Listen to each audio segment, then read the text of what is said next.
Shalom, selamat malam Bapak Ibu Saudara yang dikasihi Tuhan Yesus Kristus. Selamat kita berjumpa kembali dalam renungan pada malam hari ini. Doa dan harapan saya saudara semua ada dalam keadaan yang baik, sehat, penuh sukacita, dan selalu berlimpah dengan berkat Tuhan. Sebelum kita mendengarkan kebenaran firman Tuhan, mari kita berdoa. Bapa di sorga, Bapa dalam nama Tuhan Yesus Kristus, terima kasih kami mengucap syukur untuk berkat kemurahan-Mu. Tuhan sudah menolong dan menyertai kami di sepanjang hari ini. Terima kasih untuk segala kebaikan Tuhan yang telah kami terima. Saat ini kami mau mendengar kebenaran firman-Mu. Urapilah kami supaya kami mengerti dan mentaati akan setiap kehendak-Mu. Dalam nama Tuhan Yesus kami berdoa. Haleluya. Amin.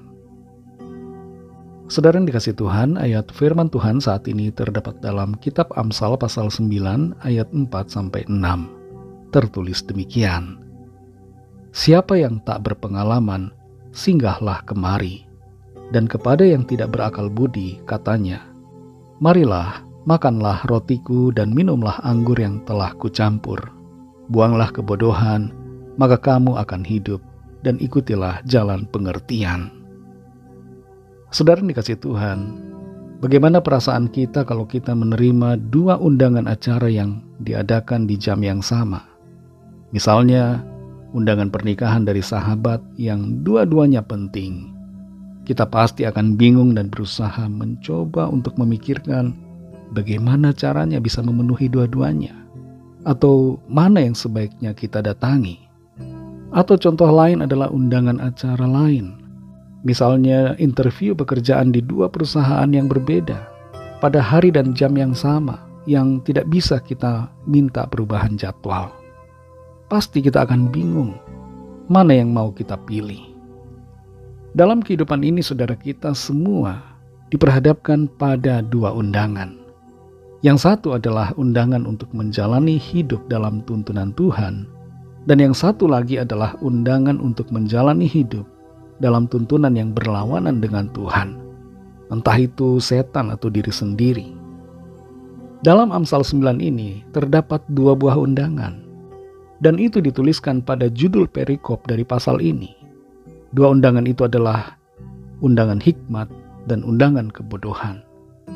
Undangan hikmat dan undangan kebodohan kelihatannya mirip, tapi berbeda, dan hasilnya juga sangat berbeda. Kalau Amsal 9 ayat 4-6 tadi adalah berisi tentang undangan hikmat, maka di ayat 16-17 adalah undangan kebodohan.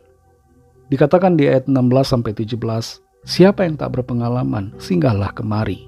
Dan kepada orang yang tidak berakal budi katanya, air curian manis dan roti yang dimakan dengan sembunyi-sembunyi, lezat rasanya. Undangan hikmat dan undangan kebodohan di sini punya hal yang sama yang ditawarkan, yaitu roti dan anggur.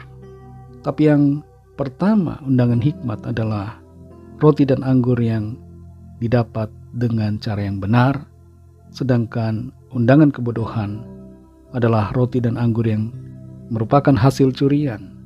Dan kelihatannya dosa itu, saudara, undangan kebodohan, undangan dosa, undangan tindakan yang berlawanan dengan kehendak Tuhan, nampak begitu menggoda. Hal yang jahat, hal yang berdosa itu seringkali menggoda, tapi ujungnya menuju kepada maut. Dua undangan ini, saudara, sebenarnya sudah ada sejak di Taman Eden. Tuhan menempatkan dua pohon dalam taman. Pertama adalah pohon pengetahuan yang baik dan yang jahat, yang membawa kematian. Dan kedua adalah pohon kehidupan. Tapi sayangnya manusia pertama, Adam dan Hawa, memilih pohon yang membawa kematian. Dalam Ulangan 11 ayat 26 juga tertulis undangan, saudara, yaitu undangan berkat dan kutuk. Ada pilihan. Tertulis di sana, lihatlah aku memperhadapkan kepadamu pada hari ini berkat dan kutuk. Undangan berkat adalah mengikuti perintah Tuhan, dan undangan kutuk adalah tidak melakukan perintah Tuhan. Kita bisa memilih mau memenuhi undangan yang mana. Kita semua punya kehendak yang bebas, saudara, untuk menentukan. Tuhan tidak mau memaksa kita. Kasih yang tulus tidak bisa dipaksakan. Dan Tuhan Yesus, saudara, mengkonfirmasi kembali undangan yang datang dari Tuhan kepada kita semua. Dia mengundang kita untuk datang kepadanya supaya kita mendapatkan kelegaan, keselamatan, dan kehidupan yang kekal. Dalam Matius 11 ayat 28 Tuhan Yesus katakan, "Marilah kepadaku semua yang letih lesu dan berbeban berat, aku akan memberi kelegaan kepadamu."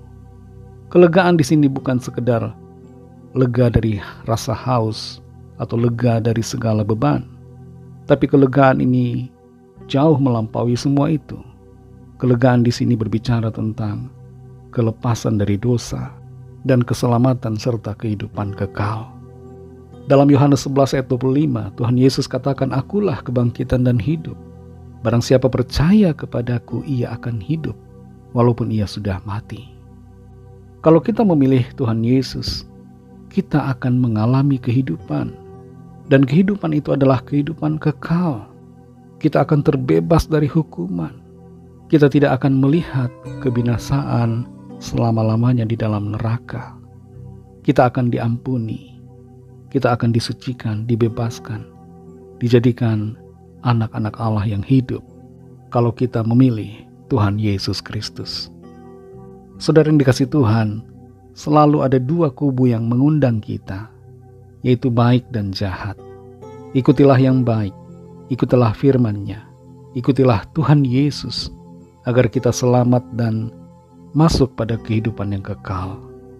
Abaikan undangan yang jahat, undangan dosa, undangan iblis, agar saudara dan saya tidak mengalami kebinasaan. Bagi saudara yang belum percaya kepada Tuhan Yesus Kristus, saya undang saudara untuk percaya kepadanya, agar saudara menerima pengampunan, keselamatan, dan hidup yang kekal. Ikutilah doa saya. Tuhan Yesus, aku percaya Engkau adalah Allah yang telah datang sebagai manusia. Engkau telah mati disalibkan untuk penebusan segala dosa saya.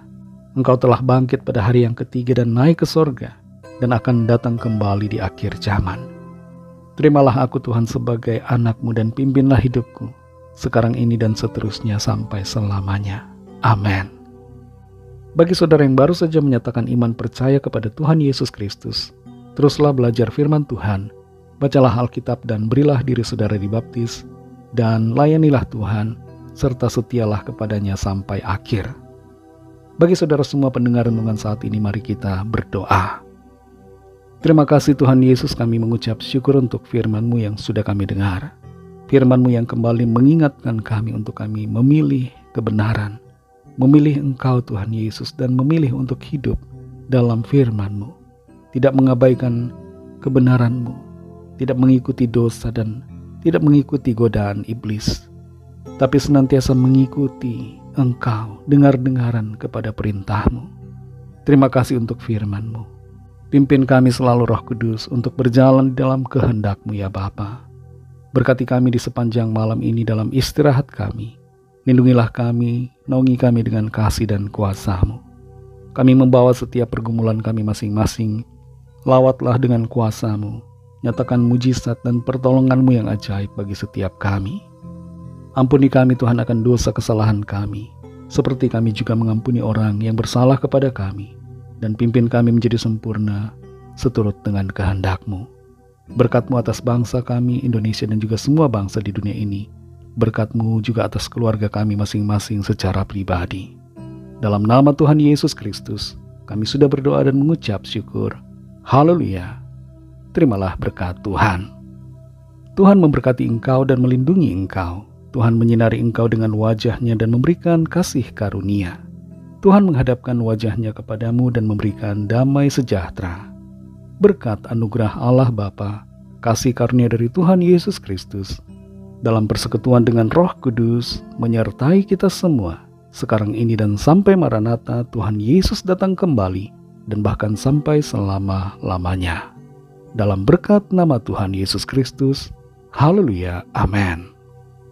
Puji Tuhan, saudara yang dikasihi Tuhan, saya percaya firman Tuhan menjadi berkat dan kekuatan buat saudara semua, dan Roh Kudus akan menolong saudara untuk lebih lagi memahami kebenaran firman Tuhan dan hidup selalu dalam kemenangan. Tuhan Yesus memberkati saudara semua. Selamat malam, Selamat beristirahat dan sampai jumpa dalam renungan yang berikutnya. Haleluya!